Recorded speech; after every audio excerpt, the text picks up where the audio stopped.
I spent a great deal of time in the immediate aftermath of January 6th speaking out. And one of my motivations for speaking out was to try to help people understand the realities of January 6th.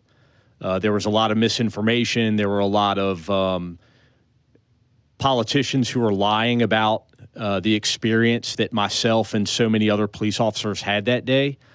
But at this point, I'm past that. I don't give a shit if people recognize January 6th for what it was.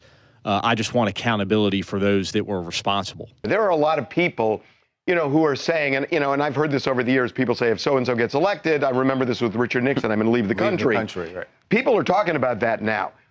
What do you do personally? Because, again, your story is just so gripping what happened to you that day. If after all of that, Donald Trump gets elected again, what do you do? I mean, try to live my life. I mean, if you're asking me if I'm going to go to Canada, fuck no. This is my country. I'm not going anywhere. Somehow we're just going to have to learn to coexist in the same United States of America. That being said, I mean, listen, I don't think that the vast majority of Americans or even Republicans support Donald Trump.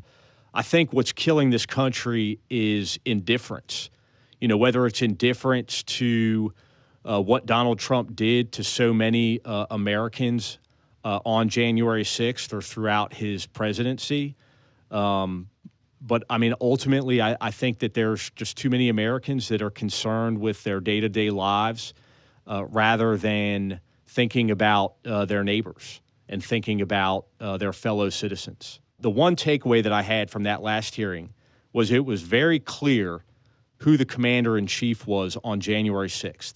The commander-in-chief was not Donald Trump. The commander-in-chief was Nancy Pelosi, who was doing everything in her power as one of the highest-ranking officials that was present to ensure the safety and security of the Capitol and the officers that were out there protecting her and so many other members.